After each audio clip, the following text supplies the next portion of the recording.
And after a while, I said, you know what? I'm hanging these sneakers up. You got to find out where you are now. You are not where you used to be. Quit lying to yourself. You ever seen these middle-aged men? I'm just a man I used to be. Well, you used to be a sorry man then. You're not just the man you used to be. Dress for your age. You ever seen these brothers, big old gut, and he trying to button the shirt all the way down? Boy, button that thing up. You got to find out where you are now.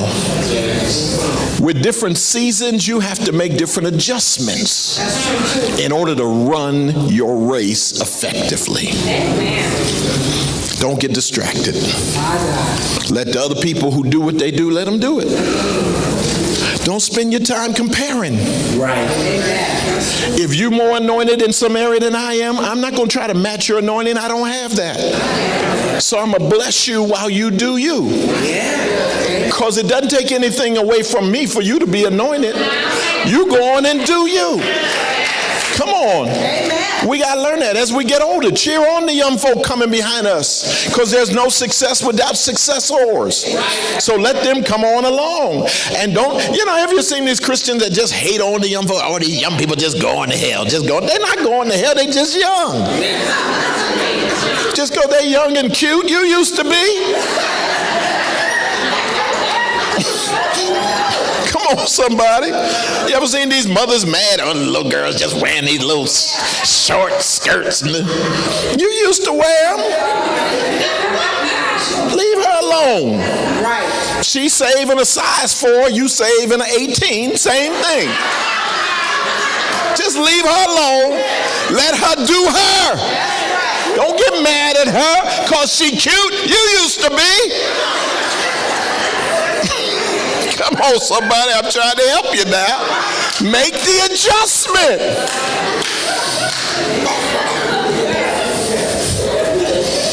Don't get distracted. Number 2, second thing I learned when I was talking to him was, he said, not only did I get distracted by that little child that ran by me, and I didn't like that. He said the second thing was I was disobedient. He said the people who trained me for the first marathon in 1987, I had done most of what they had taught me in the training, but he said when we were getting down to that last week prior to the marathon, they gave me a sheet of paper and said, now in the days and especially the hours coming up on the race, this is what you are to eat, and this is all you should eat. And they gave him that.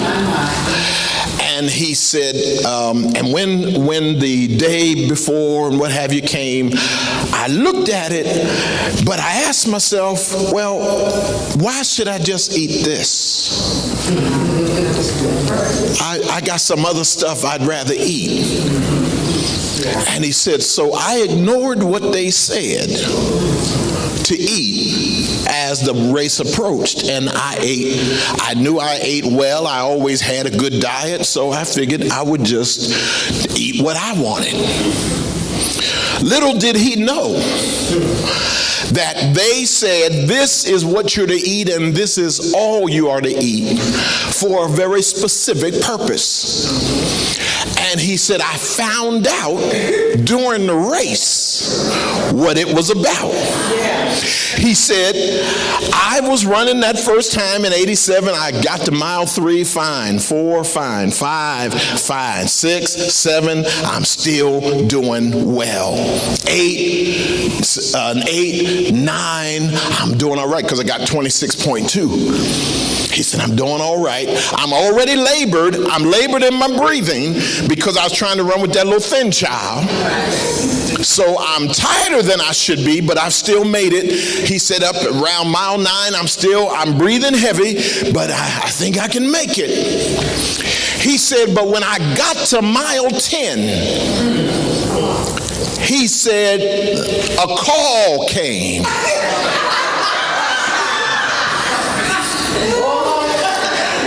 Now, if you don't know what I just said, I'm not talking about a phone call. I'm talking about the call of nature. He said, I had to go at mile 10. And he said, I started thinking, oh, Lord, this is not good. He said, I'm running, I'm labored in my breathing. Now I gotta go at mile 10. And he said, so I'm just trying to push through. He said, but when I got to mile 11, the call was strong. At mile 11, it would not be ignored. And he said, I realized in that moment, they told me what not to eat because they knew that if you stick with what we're telling you to eat, it will lock up your system so that you can run all the way through to the finish line. We know how to lock up your system, so do what we're telling you. And he said, since I hadn't done it, here I was, mile 11, and I could not ignore it anymore. Now, the Boston Marathon runs through neighborhoods in Boston, and as he's in mile 11 and realizing I can't ignore this anymore, he said, I realize I'm coming up on a block where one of my members lives. He says, so I said to myself, oh, no problem.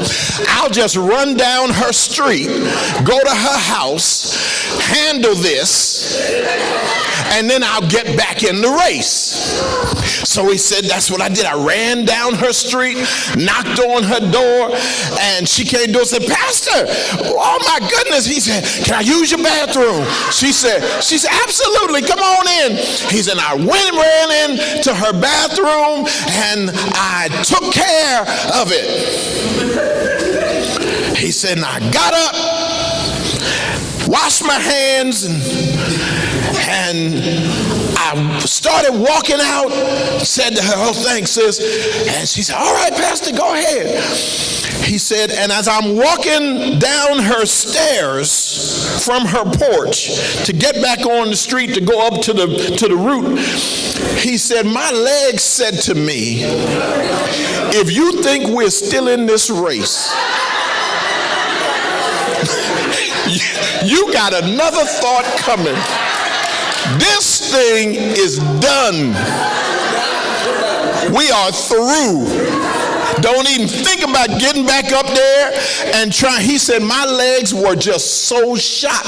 He said they were heavy. I tried to get into a jog. He said I couldn't. It was just bad. He said, and I realized as much as I want to, I couldn't overcome the disobedience I had sown. And he said, so I had no choice but to drop out of the race. I need to tell you something. When God tells us what to do, it's not because he's holding you back from something good. Wow. See, the enemy always tries to get you to second guess why God says what he says to you. He's been doing that from the beginning. That's what he did in the garden. He said to Eve, he said, now, has God really said that you can't eat from this tree? Let's go over here by this tree. Let's talk about this. Which was her first mistake. She had no business going over there.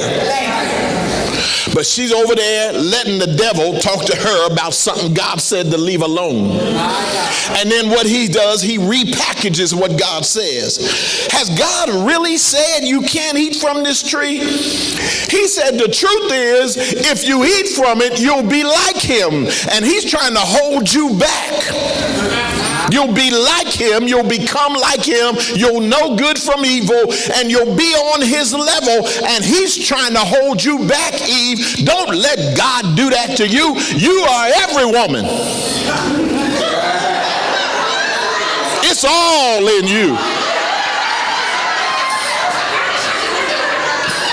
Some of the saints don't know what I just said. Don't even worry about it.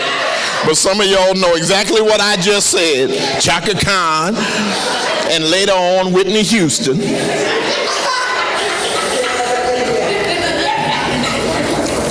God wasn't trying to hold her back. No.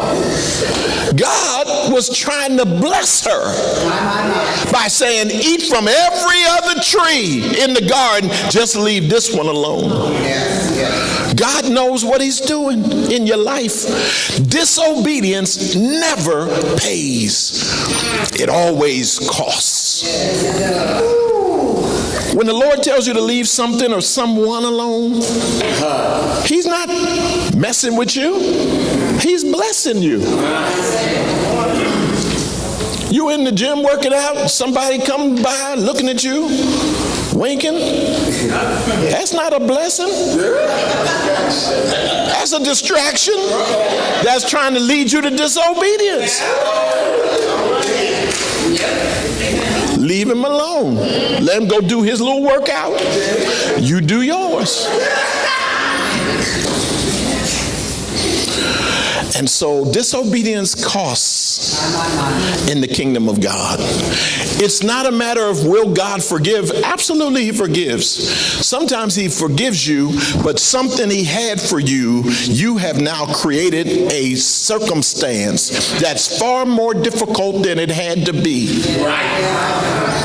We all know people who have an unsaved spouse and they still going to church, still loving the Lord despite their unsaved spouse. But that don't mean you should have married that. And you brought it into your own life. God will get you through it, but it's not the kind of race you should have had to run had you walked in obedience. And so you got to watch your distractions. You got to watch your disobedience.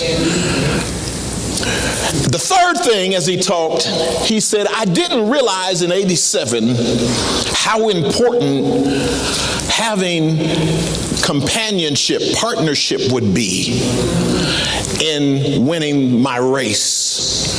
I didn't realize that the first time. That's not something that came up the first time. And I've already had to drop out at mile 11 because of the call.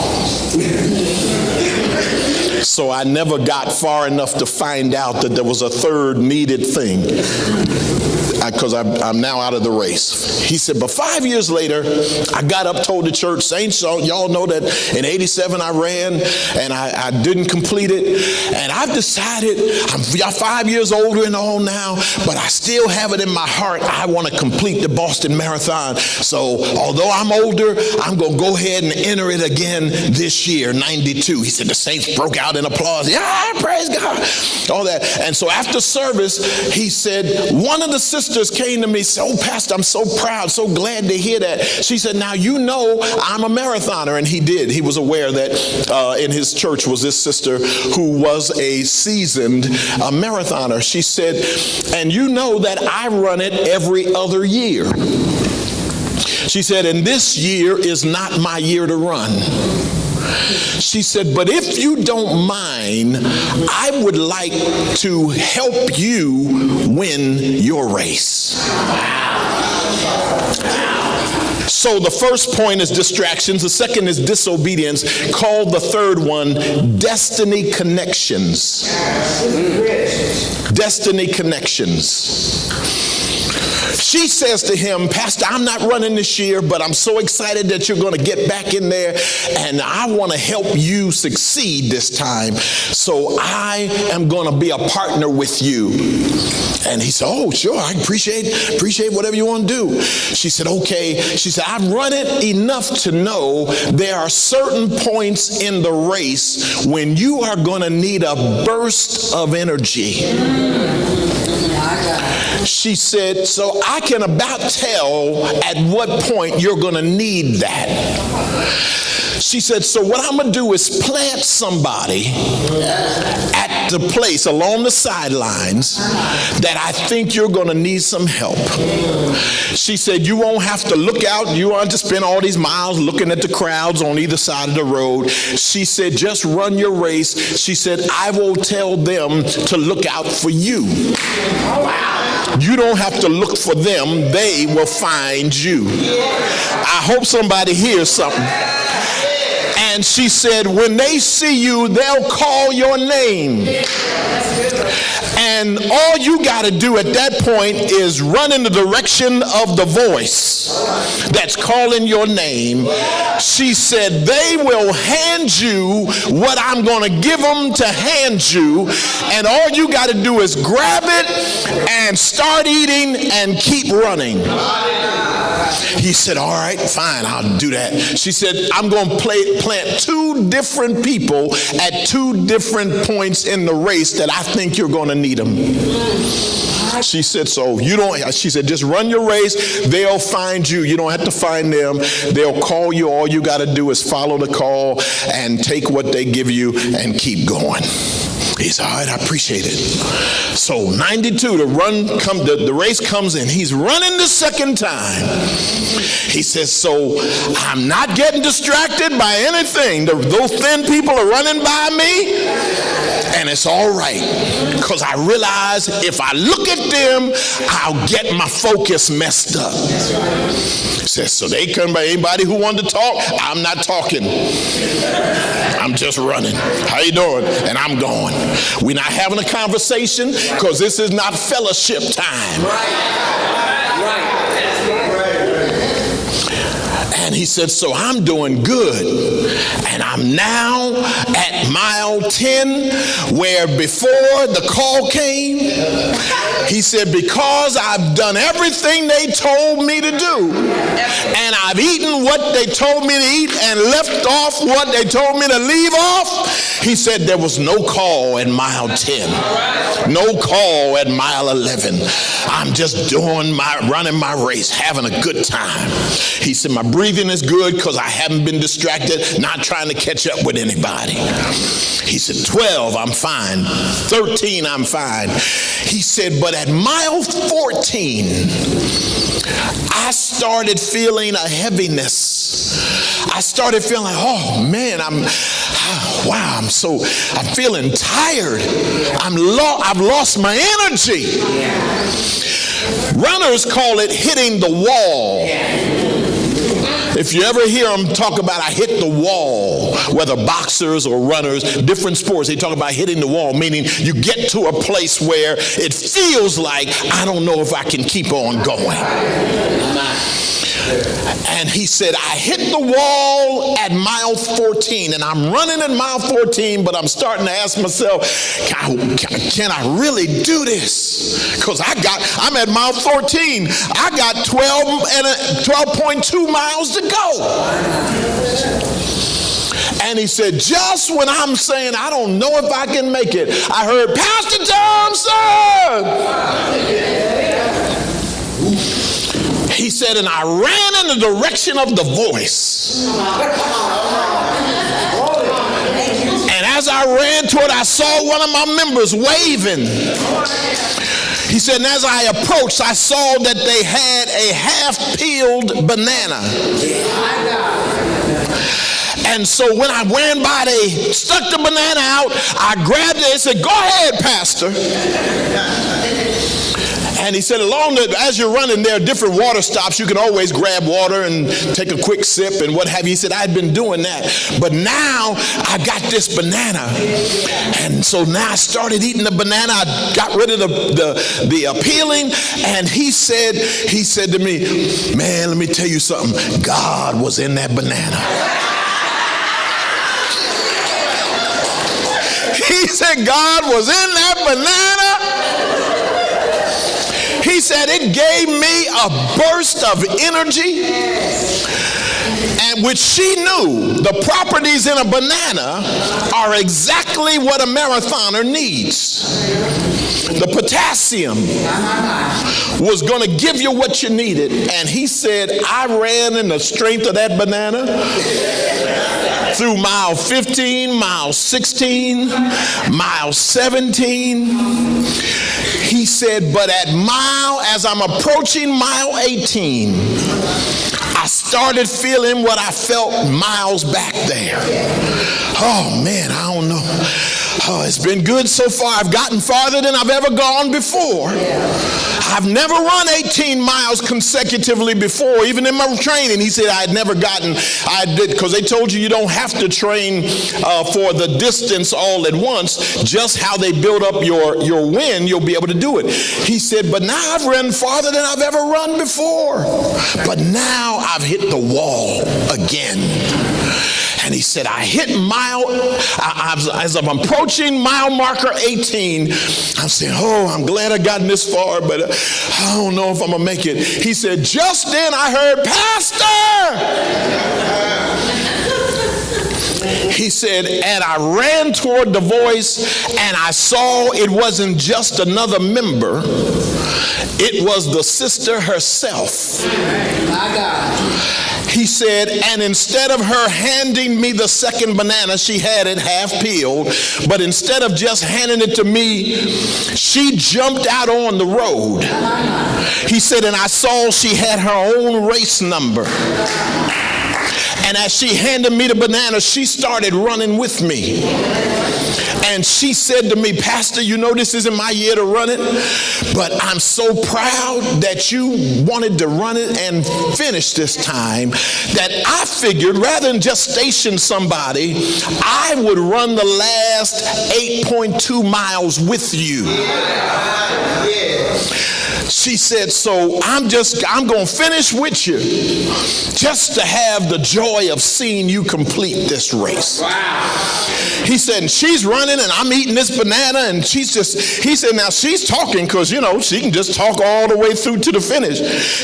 But her attitude was, you don't need to say anything, Pastor. All you need to do is run your race. He said, but she encouraged me the whole time. Pastor, I'm so proud of you. And the church going to be so excited. Imagine what it's going to be like Sunday when you get there and you finish the race. And she just encouraging him and building him up. And we going to shout on Sunday. We going to have a good time. I don't even know if you're going to get to preach, because we just going to turn that place out. And she's talking and he's running, and she's encouraging and he's running, and she's building him up and he's running. And next thing you know, he's hit 20 and 21 and 22 and 23 and 24 and 25. And now they're coming up on 26.2. And she's been talking and encouraging him, and he is seeing the finish line. He said, I had never seen it before, but there it is, the finish line. And he said, I got a little extra win. I got a second win. I started running fast toward the end because I've gone where I've never gone before. I've done what I've never done before, and I'm ready to go on and finish this thing out. And he said, we're running and rejoicing, and I hit the finish line. My family was there. Some of the saints were there, and we celebrated together, and the sister celebrated with us. We all celebrated together because I realized I needed a destiny connection.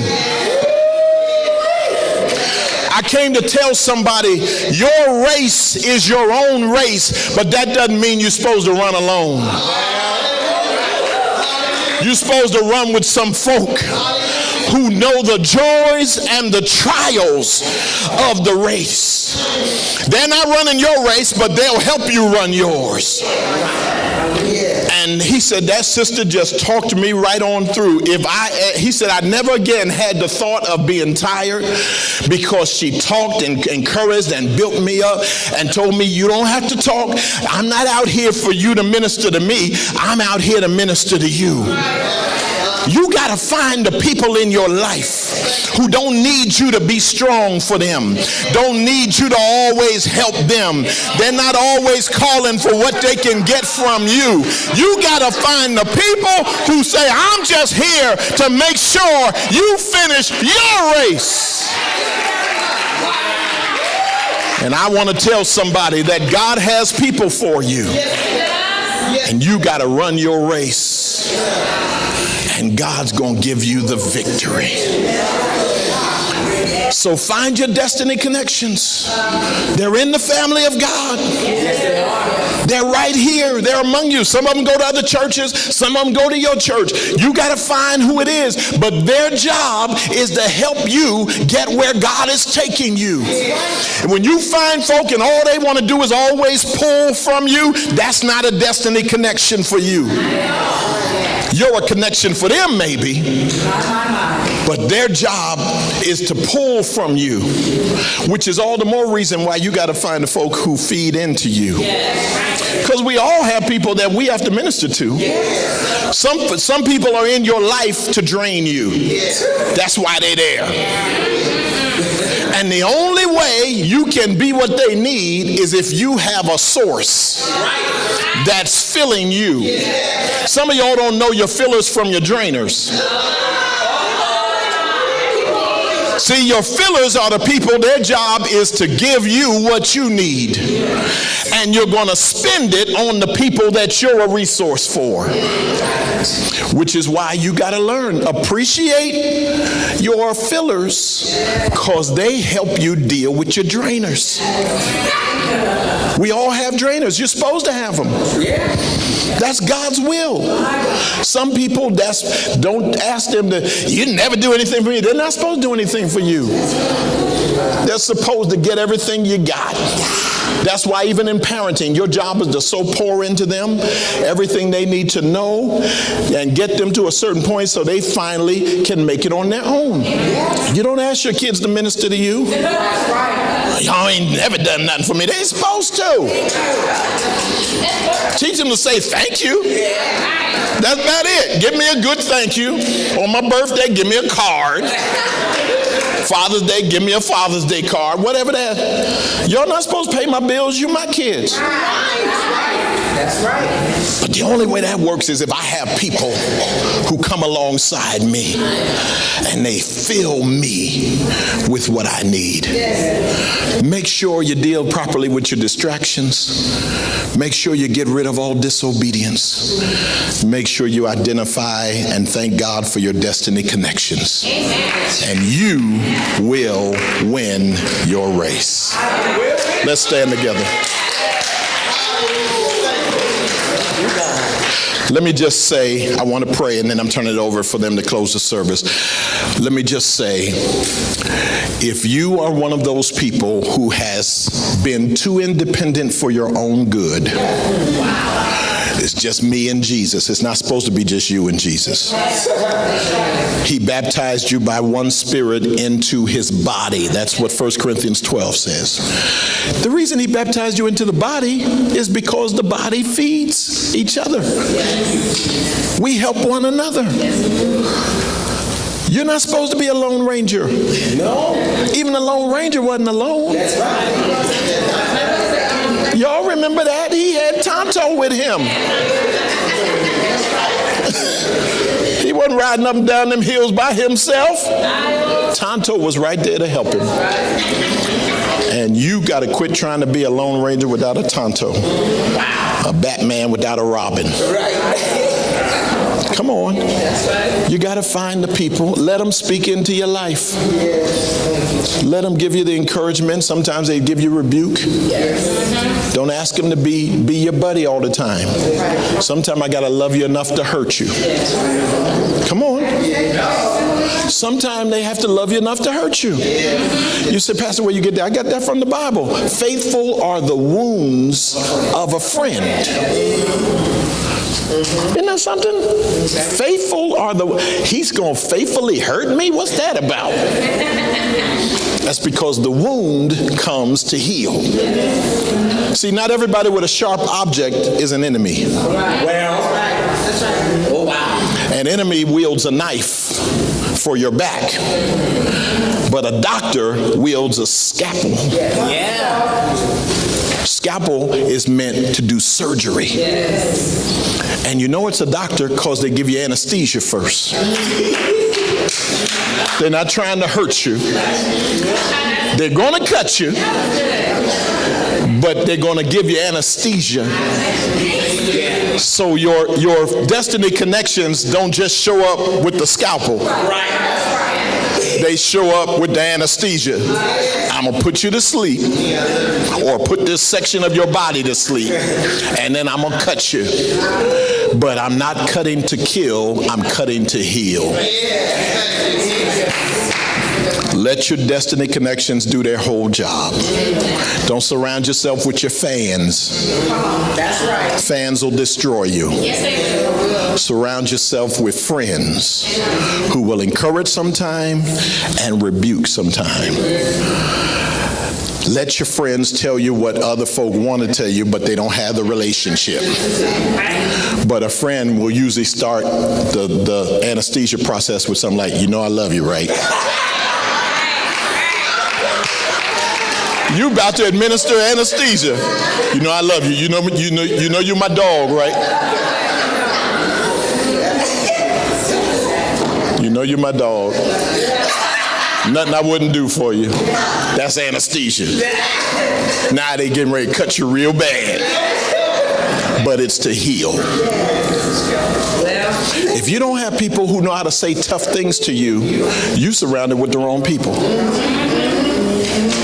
You got, some of y'all have folk around you so terrified because you're so touchy and sensitive. They can't afford to tell you anything because you get your feelings hurt just like that. You're quick to an offense. Wow. You can't grow in God like that. Some of y'all can't even tell somebody can't even have somebody handing you a mint.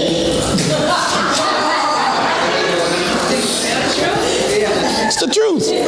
Some people just say, oh, what you trying to say? I'm not trying to say anything. I'm just giving you something that will bless your life and mine. It'll bless both our lives. Here, bring me some of them while I'm talking. It'll bless your life and mine. Yes, God. Oh, what you trying to say? Quit being offended. That's a blessing. It's a blessing. Be blessed. So we can continue this conversation. Because unless you take this, I'm done talking.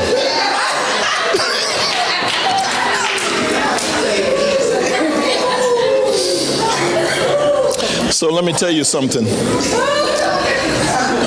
You got to watch distractions. You got to watch disobedience. Look out for your destiny connections. Quit trying to be Superman, Superwoman. God's going to bring people alongside you who will hand you a banana when you need it. Yeah. Look for your banana people. They'll be on the sideline calling for you if you establish the relationship. Some of y'all haven't established a relationship. They're there, they want to help you. But you're too independent. Wow.